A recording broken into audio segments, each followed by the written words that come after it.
Welcome back to the show. We've got the one and only Raoul Pal from Real Vision on the show today. We're going to go over the current state of the crypto market, regulation, legislation, stablecoins, CBDCs, Bitcoin, Ripple, XRP, you name it. We cover it. Somebody roll that beautiful intro.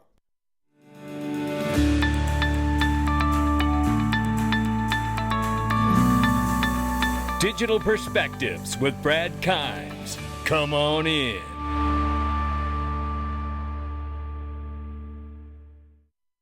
Link to, ladies and gentlemen, private investing at its best with the best opportunities in the world. Become your own VC. That's what this world is turning into, and Link 2 is making it happen. This is an opportunity to get access to some of the best private equity in the world. Ripple Private Equity is on this platform again. For how long? No one knows. So if you're interested, click the link to my sponsor underneath and get some before it's gone. Now let's get to this interview with Raoul Pal. Real quick before I let this go, what a wonderful conversation. And I just want to tell everybody, Raoul has a new YouTube channel. Keep an eye out for it. It's going to be incredible. He's going to tell you about it in this interview. And I also want to tell you too and encourage you to join the Freedom Zone. Click the link to join my Freedom Zone. There is going to be an exclusive clip inside the Freedom Zone that Raoul Pal touches on and tells us exactly what USD Tether is. And you're going to want every single bit of it. Click the link and join the Freedom Zone. Enjoy this interview. Shout out to Raoul. Go subscribe to his new channel, The Journeyman. It is amazing, and it will be amazing, and so is this interview. Here we go right here. All right, we're here with the one and only. It's Raoul Pal from Real Vision. Raoul, how are you today? I'm great, thank you. I'm in Miami today on my way back to the Cayman Islands. So well, that could never be different bad. backdrop. I love Miami. It's amazing. Yeah, I do too, actually. It's very cool. Yeah, it's such a great city. No doubt about it. All right, so look, there's a lot going on. There's certainly, so many insights that you have that I'm such a fan of, and I know the audience is too. But before we get started, you have a brand new YouTube channel, and I want people to know about that. Tell us a little bit about that, Raoul. Yeah, so I've always appeared on the Real Vision YouTube channel, and people were just like, well, we just want to get your stuff so we know where to find it. So we spun up a separate one with Real Vision, which is called Raoul Pal, the Journeyman. And the idea is it's me going on this journey of understanding knowledge, discovering this world of macro crypto technology, how these worlds meet, what it means for all of us, how we can invest in it, and also other things in my journey too. As we were talking about just beforehand, I love music, I like wine, I like travel, I like stuff.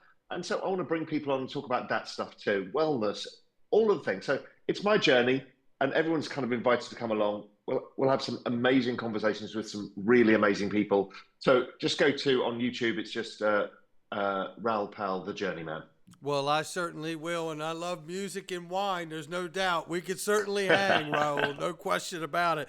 But, talking about the idea of macro concepts, traditional markets, crypto, and these things crossing and having a crossroads, just like your channel, we are hitting a crossroads right now. And just as recent as yesterday, Larry Fink from BlackRock said that the institutions are essentially, people are looking for a flight to quality, and then talked about U.S. Treasury bonds, gold, and crypto. What is going on? Maybe Larry's just slow to catch on. I mean, this is the reason I got into this space in 2012, 13, right? Because we had gone through the 2008 crisis. I was in Europe and went through the European banking crisis and the sovereign crisis. We thought all the governments were going to go bust and all of the banks.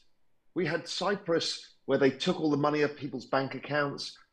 And so I realized that we need an asset that was maybe a bearer asset that we could keep hold of.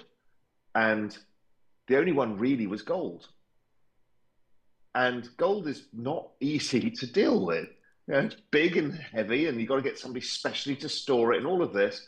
And that's when I discovered Bitcoin at the time, and how I could self-custody this asset. Nobody had a claim on it. And I think Larry's now seeing the ripple effects of that because this debt crisis keeps rolling, right? We keep building the debts, keep building the debts. The economic growth is too slow to service the debts. And so the next phase of this was these regional banks. And Larry can look around him and see that JP Morgan essentially is eating the world. People have very limited choice here, and there's going to be an appetite for it. So, what's interesting is an institution like BlackRock doesn't go into things lightly. Don't forget, they started talking about this in 2021. So we knew they were coming. So I imagine that they've probably been in this space since about 2017. And they've done the research and the work and everything else. Now, a lot of people say, well, BlackRock's got X trillion dollars under management. Yes, but they're kind of a lot of it's index funds and stuff like that. It's not like Larry waves his fist and said, let's buy $10 billion of Bitcoin. That's not how it works, right? It's a customer-driven business. They have demand, they sell it to their customers. So it was interesting to see somebody of that seniority at that level of the finance industry talk about the flight to safety. These are things you're not supposed to talk about, but BlackRock's not a bank. It's the sort of thing Jamie Dimon can't talk about. It's very interesting because when I heard that remark, like most other people, I was like, wow, this is a real call to action here. You could hear in that change of narrative. Is it a call to action, or is he just pulling everybody's chain because he knows it's a narrative and he can sell products? Well, now so if he goes on and goes, the world's going to end, buy my ETF, right? Does he really believe it or care? Because he'll be fine. So I always observe these things. I go one step back and go, why were they saying that? Oh, well, now we get into talking the book and all that to go with it, right? So, I love this. Oh, we're going to have a real conversation today. I like this, Raoul, Yeah, because, you have to wonder, when big players like this begin to talk their book in the media, what is really happening? Right? They were talking down on Bitcoin in 2017, 2018 timeframe and crypto in general. And they were probably, as you said, accumulating then, but they were actually having downward pressure just by what I don't think they were accumulating. They were accumulating the research. They were just, the research. Institution like that, you need to get people on board. There'll be one person who's been begging everybody to pay attention. Everyone says no. And then eventually, they start assembling a team to do it. So I don't think they've been accumulating. They might have had it in a couple of places, but not really. I got you. So now with the onset of an ETF approval, this is going to create a great demand to gather up as much Bitcoin as they can to support the actual ETF, to offer it to clients, right? I mean, what does this look like to you? So how I frame this, again, there's a lot of noise online from people who haven't been in the financial systems, like BlackRock's going to own all of the Bitcoins. It's not. It's a client-driven thing. It's a fund. Right. And you buy a share of the fund, and that gives you your access to Bitcoin. It's not like they front-run you into all of this stuff. But how I think about it is we've got two worlds out there, TradFi, crypto. Mm-hmm. And the ETF is probably, I think of these as I think of the crypto world as like a digital nation state in that kind of Balaji idea. Okay. And what we're building is a trade agreement. So you can get direct investment from the TradFi world into the crypto world. So these are kind of trade agreements. This one, the spot ETF, and that allows money to come into the system, which the system desperately needs right now because the crypto economy has not been growing. Yes, we might be in crypto spring, so it's come off the lows, but the economy's slow. We can see it everywhere. The activity is not great right now. So what you need is some new investment. And that's what this does. It's a trade agreement between TradFi and crypto, but it doesn't mean that anybody's going to actually do the trade. They need to, just because we've got an ETF, just because Larry wants to sell it to his customers, doesn't mean the customers want to buy it yet. So we have to wait and see. It's like we saw with the Van Eck ETH futures ETF. They did a big marketing campaign, did everything, almost zero volume. Yeah, no one wants it so far, right? Yeah. No, that's right. Well, speaking of that, where do you see the state of Ethereum right now? I think it's exactly where it would be after you've just gone through winter and it's a bit of spring. So if you think of what spring is like, one day's raining, one day's sunny, one day, it's like, it's a bit meh, you know? And so ETH, there's plenty of stuff going on. Activity's relatively slow because NFT market, which is a big part of ETH, is in its bear market because it's an asset and it lags the ETH economy, like houses lag the US stock market, stuff like that. So it's relatively slow, but still it is the broadest based and deepest economy of all of them. Yeah. So for me, it's just like, yeah, fine. It'll new stuff will come, new opportunities will arise. Absolutely. I certainly believe that. And when new opportunities arise, obviously I cover Ripple and XRP heavily on this channel. And as the market at some point moves out of a crypto winter, Raoul, right? Will the spring be as long as the winter that we had? Yeah, I mean it's been quite a long winter, although most of the space bottomed in October last year. ETH bottomed in June. Then most of the space bottomed in October, and some alts are still bleeding now. So that's almost a year since the bottom was in. Well, it is a year since the bottom was in. So I actually think of these as 1 year down cycles, 3 year up cycles, with the first year and a half being kind of spring-like, and then we go into summer, and then we go into fall. So that all lies ahead for me. And it just feels that we just need a bit of liquidity to come into financial markets. We need any trigger. Maybe one of the banks struggles and the Fed has to do something.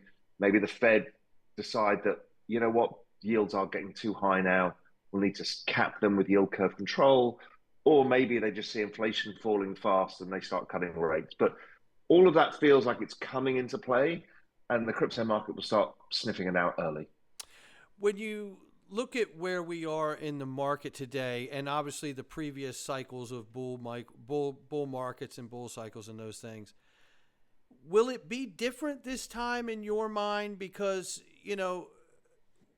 it's all been speculative driven at this point, right? So I'm in this space to see utility drive the market.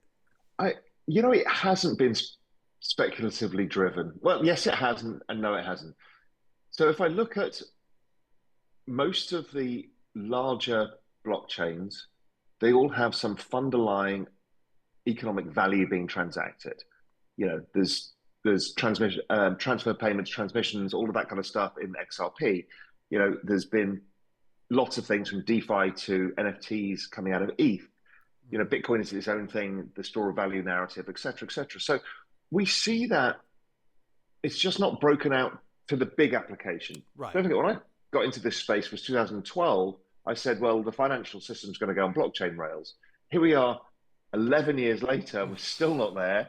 We're just starting, right? Yes. But yes, it is going to go there. We see all the banks talking about it. They're all working on, they've got huge blockchain teams to figure out. And I was with some people last night here in Miami. It's like, the other issue is, well, if JP Morgan uses one blockchain, let's say they use XRP, and Goldman uses ETH, well, how the hell are they going to move the assets? So they need to solve interoperability. Exactly. Because it's too much of a career risk then to choose the wrong blockchain if they don't solve that. But different blockchains have different attributes and be good for different things. So my view on this bull market that lies ahead whenever it comes is it's more of an everything, everywhere, all at once bull market. Because it's my belief that a lot of people have been working on tokenization of real world assets, so the financial system. We've seen a lot of people experimenting with what we can do with NFTs. There's some big breakthroughs, like Salana can create 1 million NFTs for $100. Okay, well, that means we can do ticketing. You're from the music industry. Why is that not all?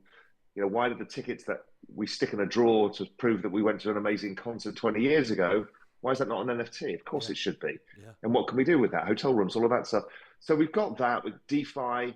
DeFi is probably going to split between KYC, AML, DeFi, because the institutions want to get involved, but they can't because of regulatory problems. And then there'll be non-versions of that. And then we're seeing a lot of brands and other people coming into the space and sports teams and that kind of stuff. So I think all of this plays out in the kind of 2 or 3 years ahead. Absolutely. We've even heard David Schwartz recently say that he believes that we'll see real world assets tokenized on the ledger in the next year, year and a half, which is We're extremely already positive. we're already seeing it. So we're already seeing it. So Franklin Templeton have a tokenized money market fund. Somebody Yep. else has done a tokenized money market fund. The European Investment Bank did a tokenized bond issuance. They're all experimenting. They're Yep. all doing it. And that's So on there's ETH, I quite a believe, few. right? That one was on ETH, yeah. Yeah. But they're doing it on lots of different chains. Right. So we're seeing a lot of experimentation going on, which is great. Yeah, and I know that we're seeing some things like hooks and the hooks amendment that was created too to bring interoperability between the EVM from over on Ethereum to the XRP ledger as well, which would be a huge, huge connector for that interoperability conversation you were talking Yeah, about. because if not, what a ridiculous world. Because right Exactly. now, I don't know what computer you're on, what telephone line you're on, what modem you're using, anything, right? We just click the button and it works. Absolutely. And if I want to send you something of value, let's say it's a bond certificate, and it's on the XRP ledger, and you can't accept it into your wallet because that world just doesn't compute, right? That does not work. Yeah. So we need to change that. Yeah, we do need to change that. And I think it's significant too, right? Because it reminds us of the intranet versus the internet we're using today, right? We got to have that Yeah. interoperability. Now, to pull back a little bit, to still speak to that overall idea, stablecoins, CBDCs, the on and off Yeah. ramps into this space, right? This is going to be Yeah. a big player too, right, Raul? So we have a two-tier banking system currently, right? Do you see, the United States obviously usually goes last. They're the largest economy in the world. They usually wait till the 11th hour before they're going to do whatever they're going to do, and it's painful, but that's usually how it goes. But do you see how do you see the U.S. coming into the CBDC world? Is it a retail stablecoin, wholesale So CBDC? really interesting is I spoke to the chief fintech officer for the Monetary Authority of Singapore, Okay. and he's like, "Oh, I spent all my time meeting with India, Europe, Switzerland, blah blah blah blah blah blah," and he goes, "There's two countries we don't speak to. One's China, and the other one's the US. Yes. The US said they just won't even talk to us about. We're trying to create all of this, with the BIS and the IMF and everybody trying to create an ability to have stable coins because it's such an efficient way, or CBDCs, and then wholesale payments versions as well to run the financial rails on. And the US won't engage with them. That's what I heard. Now, that may have changed, Sure. but that was maybe 6 months ago or so. But they are coming, and they're coming fast. And I think it will be a two-tiered system. I think there's, the Brits will have their pound stablecoin, the Europeans will have their euro, the Singapore will have their Singapore dollar. Then the US dollar itself, which is the main payment system for the world, I don't think the UK or somebody will be allowed to do that because it's not their currency. And that's where stablecoins come in. So stablecoins are basically a tokenized version or a fractionalized version of the Eurodollar market, which is a confusing name. But the Eurodollar market is back in the 70s, the US had come away from the gold standard and they wanted to protect themselves because they're like, we don't really know. We've got the world's reserve currency, but these are all new free floating currencies. So they basically had capital controls on money going out of the system. And they also had lending controls. So they said, listen, until we kind of figure out this new world, we don't want you lending out to all these foreign entities who now want dollars because before it's pegged to the gold. Anyway, so the Brits developed a market called the Eurodollar market, which is an offshore market for dollars, fed by these international banks that can get hold of dollars and then lend them to others. But if you're in the Philippines and you're working in a rice field and you want to send some money to a friend, or you want to hold some dollars, you can't get them easily. You have to go to your bank and they charge you this huge amount of money if they'll give them to you at all. And the Philippines is not, not a collapsing currency regime like Argentina, where it becomes even more prescient. So people want access to dollars, and stable coins have just kind of democratized access to the dollar to anybody, anywhere. So all of this is now the digital rails of money moving around. The Eurodollar market essentially is like the stablecoin market, which is obviously a wholesale version of this.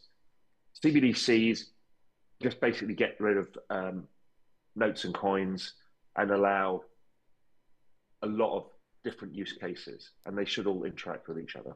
To your point, former CFTC Chris Giancarlo, Brian Brooks, Chris Giancarlo said, you know, the old adage, he who has the gold makes the rules. And then he added to that, he said, he who controls the payment rails runs the world. And Yeah.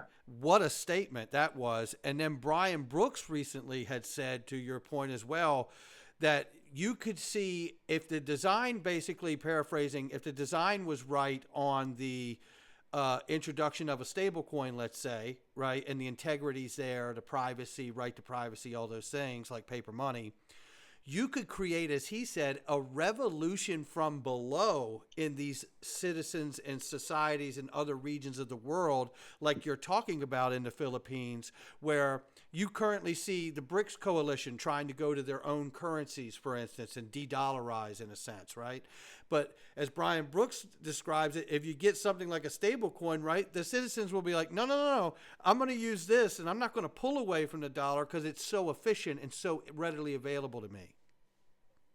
Yeah, I mean, there's an issue with hyperdollarization. Let's talk about if you that. democratize access to dollars to everybody, and it's the world's reserve currency, then almost everybody could choose dollars and would choose dollars. What does it do for other currencies? What does it do? You know, these things are interesting questions. It's the same question that I got posed when back in 2012, once I saw the banking system and how broken it was and that nobody owned anything. I went around the world with a few family offices and some friends to try and set up the world's safest bank. And the idea is we were just going to, so you would give me money and we would buy treasuries directly held at the Federal Reserve. No intermediaries, no fractional reserve lending, blah, blah, blah. So we're in the business of setting this up. We'd had some really well-known people joining the consortium who we were about to buy a bank. And we were in front of the Dallas Fed, who were friendly. And they were like, this is a great idea. I'm like, oh, okay, cool. They're like, but we're not going to let you do it. And I said, why? I said, well, you're going to take all the deposits from the banking system. Because if one source of deposits is risk-free because it's held at the Treasury and it's giving the same interest as all the others, why would anybody go to a different place for deposit? It says, I'm not going to do it. Which is the issue that happens, you know, if you're not careful with stablecoins. And this is why the US is scared around this stuff, right? What does it mean if everything is dollars? What does it do to the US economy? There's a lot of issues there.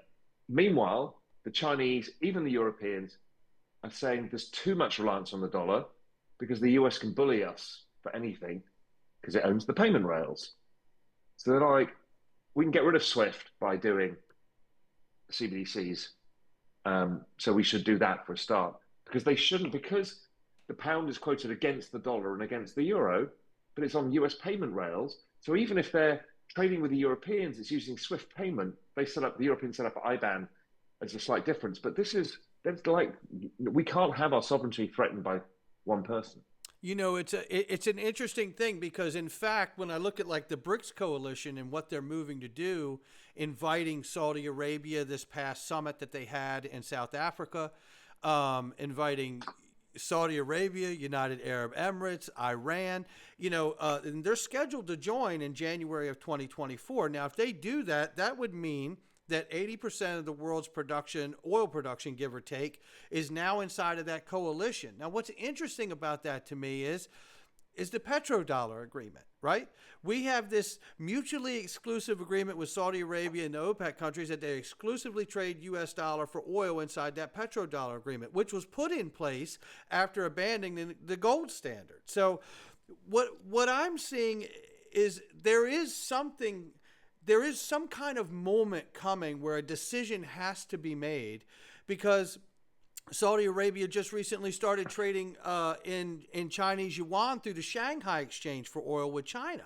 So they're starting to show signs that they're pulling away from this exclusivity that elevates the status of the U.S. dollar. Any thoughts on that, Raoul? Yes. Yes, they are trying to do it, but it will take a long time. Yes. And the reason being is the world is 400% of global GDP in debt, and most of that debt is in dollars. So if you shut the Chinese off the dollar market, half their economy collapses. Right. And that's the same for everybody from South Korea to India to you name it. Everyone's borrowed in dollars. And isn't that the funny secret, right? The little secret that nobody wants to tell is that still the best assets in their portfolio are treasury bonds, right? Yeah, that's right. Yeah. And so, China diversified away from it by building infrastructure and putting their reserves in other stuff. But still, their corporations borrow a lot of dollars because dollars is the international currency. Yeah. So nobody can afford to move away. But I understand why you're a South African exporter of minerals and you're trading with Brazil. Why you don't want the dollar in the middle of your trade transactions? Mm-hmm. A, it's costly. And B, the problem is all commodities are priced against dollars. So South African economy and the Brazilian economy go up and down with the US dollar. The dollar's strong, their economy slow down. If the dollar's weak, their economy, there's different ways of that interaction. They shouldn't have that. Maybe there's a more stable way of them being able to trade with each other. It really shows me, and again, like you said, this is a long transition, whatever happens here. And it is going to be critical, I believe, as the Brian Brooks and Chris Giancarlo working on the Digital Dollar Project, that they get the integrity design characteristics of a digital dollar correct. And if they do a two-tiered system like a wholesale CBDC and let's say a regulated, prudentially regulated stable coin on the front end, maybe it's USDC, I don't know, or some coin that looks like it. It can't look like the current state of the way we see social media run, right? We have seen social media platforms work as a outsourced censorship arm of government administrations even. There has to be some kind of prudential regulation, constitutional standard to these things if they're going to be as desirable in a digital realm as they are in the paper world, don't you think? The truth is we won't have a choice. That's number one. Yeah, it is. What's it look like when we get there, right? And number two is you haven't got control over your money right now anyway. Well, that's for sure. If the government don't like you, they can stop you taking your money out of your bank account. Yes, they can. And it's total bullshit when everyone says, well, cash. It's like, yeah. How much actual cash do you use, right? Right. How much? I use cash so rarely because we use credit cards. Right. And we use Apple Pay or whatever it is, right? Nobody uses cash. So we gave away all of our secret information and privacy a couple of decades ago. Right. And so, people say, well, with CBDCs, they can stop you getting your money. I'm like, well, they can stop you getting your money now. Right. And they will do that. So, try going into bankruptcy or something, and suddenly you find you have no access to any of your money. Yeah. It's a complicated world, but I don't think it's any different than the world we're in, to be honest. Gotcha. But I do think you can do other things with central bank digital currencies if there's programmable smart money involved in it. What else can you do? Could you have two tiers of interest rates? If you're, for different types of people. So if you've got a bunch of billionaires, do they get deposit interest rates of zero or negative? So then they're forced to put money into the system and they don't get and people who are trying to build a nest egg and savers, can you give them 15% interest rates to help people who are trying to get ahead? There's a lot of interesting stuff you can do with this stuff, but the other side is governments tend to abuse things. So they may start with good intentions, they'll probably end up abusing it, and Yeah, it's quite concerning. The same story everywhere, right? It never changes. Is. Humans are humans. Yeah. When Give they them get a little power, they will corrupt. Exactly. When you give them a little power, it just goes to shit. It just does. Every time. And it doesn't matter what area of the world it's in. It's the same thing every time. Okay, now this is where I stop it right here because you're going to want to hear the rest of this in the Freedom Zone. Raoul Pal's getting ready to talk about USD Tether, and I believe that he nails it to the wall. and you're going to want every single bit of it. And for the cost of a cup of coffee, you can jump in there and hear the very real conversations not only going on with Raoul Pal, but the rest of the audience is happening inside, that we don't have to worry about any kind of censorship or any kind of shadow banning going on. Make sure you click that link, join the Freedom Zone. Now let's get back to the rest of this interview. Yes, I mean, the adoption of new technologies takes time. We're just not used to the fact that individual investors can act like VC investors and be at the early stage. That's right. And then we have to deal with this being real time and a complete shit show of volatility, rumor mills, scams, amazing projects, game-changing, world-changing things, all thrown together in this melting pot. And we're trying to figure this all out. So it's kind of hilarious to see that that's what it is. But it does take time, and it's the world's meeting, and it's always this thing. So, you know, we've talked about the tokenization of real-world assets. We've talked about the regulation and how TradFi is bridging the gap. They understand. So that merging is on its way.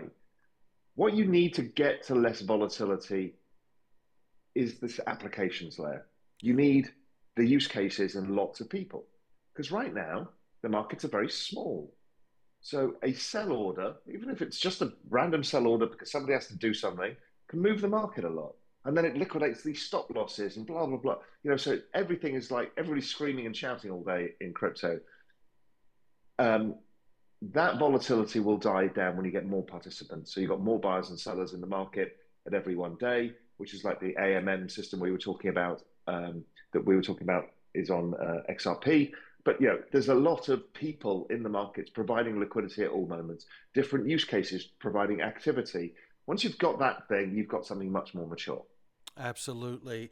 And speaking of much more mature, the legal decision so far in the Ripple case with XRP in and of itself is not a security, right? Massive, massive. I think, you know, these decisions, as along with the advancements in the Coinbase case, are going to speak to the space broadly as well as they move forward in these cases. But I've often wondered, because it seems like, you know, the SEC is just running amok and just doing whatever they want. Obviously, jurisdictional overreach, all of this is coming with it. But I've had a theory that we're going to see the SEC continue until they pick, you know, they picked Ripple and then XRP, the digital asset, to go after, the company and the asset. I'm waiting for them to pick a proof of stake project to go after. I'm waiting for them to pick a proof of work. I'm waiting for them to pick an NFT project to go after. So that way we get these legal precedents, hopefully in a favorable way. And and obviously it's not going well for the SEC. But if we get these decisions on these technologies, then these legal precedents can inform Congress to write legislation based around these legal precedents around the framework of the technology. Yeah, what a stupid system, right? Where it is. Everybody has to be, you're guilty until proven innocent by the system and have to go to court, where other countries have got huge sweeping agreements, the UK, Europe, Singapore, Middle East, everybody, to say, okay, we understand this, we'll regulate it. And then if we've got something wrong in the new legislation, that can be tested by court, as opposed to trying to build it from the grounds up by everybody saying you're a scam, we'll take you to court. It's insanity, but it's a political thing. It's not about this. I agree. And, one has to wonder, like, well, who benefits from the motive of the SEC? The central monopolists that are running the financial system today, right? And thank goodness that Coinbase and Ripple have got the coffers to fight such an entity to get that to an end road, because it worries me the SEC will go after these small ones. But to be fair, the teams at JP Morgan, the teams at Goldman Sachs, all of these, they also want this. So I don't think it's the monopoly of the banks per se. I think it's the fear of change when the system is so fragile as it is, and the fear of change from the US government and even the central bank, when they're basically just papering the cracks or putting the finger in the dike to stop it exploding. I think they're worried about what cracks they open by allowing different systems of money, value exchange, etc. Well, and rightfully so to an extent, right? Because I mean, you're talking about what the financial system looks like 20 years from now. It's nodes on a network and the size of liquidity pools and transaction fees. That's how you're making money 20 years from now, right? Maybe 10, right? Maybe 10 years from now. And Yeah, that it's looks not far away. Yeah, it's not far away because it will be a exponential move when it starts to take place, I believe. So, all right. So, how about this? So, Ripple has said publicly they plan to go public, right? And they want to IPO at some point. Do you see the entire case going away before that happens? What does that look like to you? I don't know. I mean, it's not like Coinbase being public has kept them away from various legal cases. Oh, what a great So, point. so look, I think Ripple, I don't know, Consensus. There's a bunch of these that should go public at some point. They've been around long enough. They've been mature enough. They've gone through a lot of the legal side of stuff. So it would be good if they did. People, the markets need to move forwards. I wonder if Ripple runs into any more headwinds than they already have, which have been enormous. Do they stay in the IPO? Who the hell knows? Yeah, do they IPO in the U.S. or do they go to a place like the U.K. and IPO? Well, if I look at what the banks did in that 70s, 80s, 90s, and 2000s, the US banks still IPO'd in the US, but their largest offices were in London. Right. So there's no reason, I don't see any reason Ripple couldn't IPO, but I don't know it well enough, the legal case. But, the team's smart and they've been doing their homework and they'll get there. So we'll see. Yeah, it will be very interesting. Now, anything in your mind that you're looking at today that we haven't really touched on? Yeah, I'm going to give you one thing is there's nothing keeping the radar screen. It's Salana Fire Dancer. Okay. And talk to me about that and why. Yeah. No, I don't have a lot of time, so I'll just give you some breadcrumbs. Okay. So Salana is one of the fastest blockchains at theoretically 65,000 TPS. And we know that there's a decent quality team, there's a decent amount of people building on it. It's a real thing. But Jump Trading have been building a second validator for the network, which looks like it's going to be producing between 600,000 and 1.2 million TPS. Wow. So it kind of dwarfs the scale of what blockchain can be used for. Well, that's impressive. Yeah, and so that's interesting because if we think about, more use cases, well, it's a chain that is that fast and that cheap. Okay, that gets used for all sorts of different stuff. So it's very interesting. So that's something people should look out for. Again, people should keep an open mind. The idea is here we're trying to make money and not an ideology. Well said. And so, that's something that's on my radar screen firmly. It sounds like it will be in testnet the end of this year and in mainnet by summer of next year. Wow. That's a complete step change for the industry. Yeah, that would be a step change for sure. And I'll tell you, I also just heard recently, because we can't rule out AI and what it's going to do to this crypto space too, Ripple is also investing into AI and self-innovating blockchains. So things in the next 8 to 10 years, Raoul, are just going to get insane, right? Whatever we think it's going to be, it's not going to be that. That's all I know. That's exactly right. Look, I know we're getting short on time, and this has been amazing, and I certainly want to do it again with you. It's been wonderful. But I found out you're a music buff, and shout out to Ron for telling me you were a music buff. Talk to me today. You're in Miami. It's a sunny day out. What's in the car spinning on the tunes in Miami on a day? Look, it really depends. If I'm in Miami, it's a sunny day. Then it could be something like Roy Ayers, Everybody Loves the Sunshine. It could be something that's kind of funky from the kind of 60s and 70s. Or it could be like a modern interpretation of a great band that I absolutely love called Jungle. It came out in the UK. They're just really amazing, and it's that kind of funky stuff. So it would be that, but hey, it could also be hip hop because that works on a hot summer's day too. Damn right. So it could be that. or it could be something kind of laid back from the 70s, or let's say the sun's going down, it could be Miles Davis. So for me, my music tastes are really, really broad. And I spend a lot of time in jazz land, blues, rock music, even pop music, dance music, everything. And so, yes. Well, speaking of the 60s, 70s, or certainly 70s, and you talked about funk, a dear friend of mine plays drums for Parliament Funkadelics, and one of my drumming heroes used to be in that band a long time ago at its peak, and that is always a go-to at my house. There's no question about it. Yeah, mine would be also Sly and the Family Stone. Oh, yeah. Sly and the Family Stones. You can't lose. You just can't lose. No, and can't. Speaking of that, that kind of Sly and the Family Stone, or Sly and the Family Stone, is really one of those bands that just on any day, there's a track on any record that can hit any mood you're looking for, whether it's subdued or up in the air, however you want it, they've got it. There's no question about it. Yeah. Yeah, and then you start listening to a lot of other music, and they've been sampled everywhere. Everywhere. Yeah. All the hip-hop stuff, man. No doubt about it. Yeah, all of it. Sly and the Family Stone in the background. Yeah, there's no doubt about it. Great stuff, Raoul. Thank you so much, man, for being here. And I look to doing this again sooner rather than later. Fabulous. Thanks for having me on. Really enjoyed it. Thank you so much, man. Take care.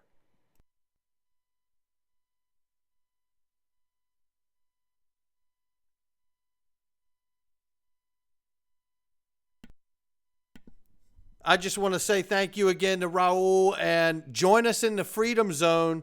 We are going to give you that special exclusive clip of Raoul breaking down exactly what's going on with Tether as far as I'm concerned. I think he nails it.